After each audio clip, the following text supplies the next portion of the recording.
নমস্কার, আমি ডাক্তার গার্গী মণ্ডল। আমি আজকে পলিউশন নিয়ে কথা বলতে চাই। শীতকালে আরাম তো অনেক আছে, নানা রকম ভালো খাবার দাবার, কেক, পেস্ট্রি, কফি, মোমো, এসব তো ভালো লাগছেই। কিন্তু তার সঙ্গে সঙ্গে এই শীতকালে কিন্তু বায়ু দূষণ বা পলিউশনের সমস্যা অনেক বেড়ে যায়।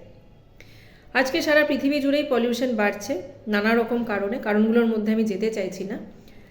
তো এই এয়ার পলিউশন, এটা নিয়ে অনেক ডাক্তারই কথা বলছেন। এয়ার পলিউশন ভীষণভাবে লাংসকে ক্ষতিগ্রস্ত করছে, হার্টের অসুখ করছে, এগুলো তো ঠিকই, কিন্তু মানসিক সমস্যাও তৈরি করছে এই পলিউশন বা বায়ু দূষণ।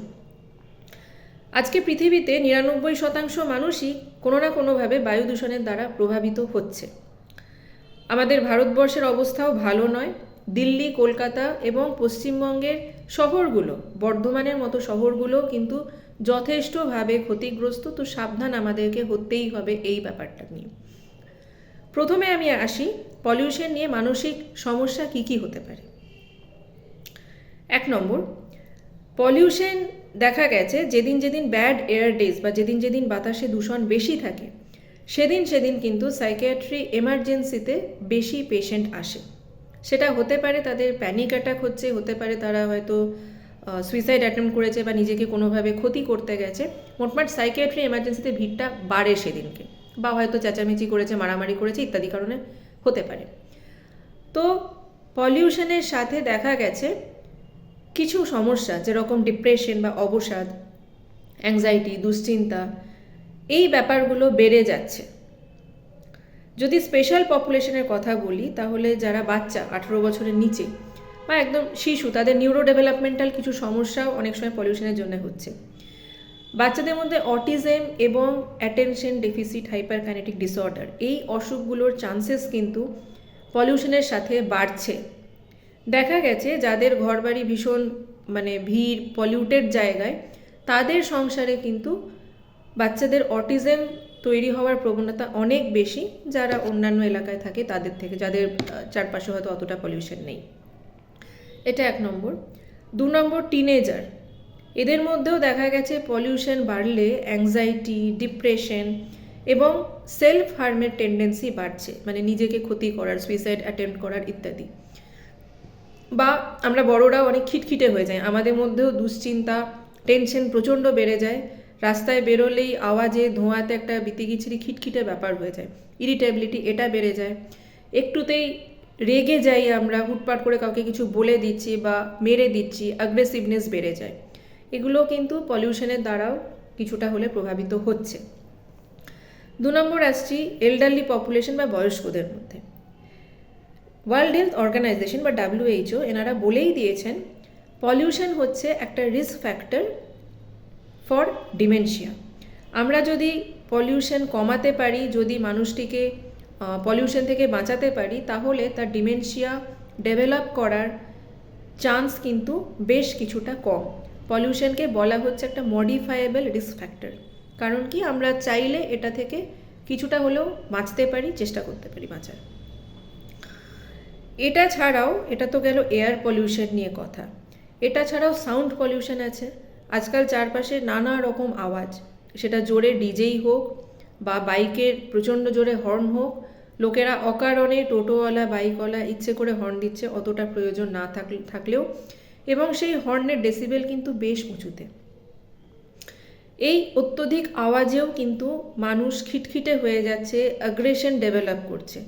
অনেক মানুষই আমাদের কাছে এসে বলছেনও যে এই আওয়াজ না নিতে পারছি না। এইটা যতটা না অসুস্থতা, তার থেকেও কিন্তু বেশি এই ব্যাপারটা এই শব্দ দূষণের জন্যে হচ্ছে।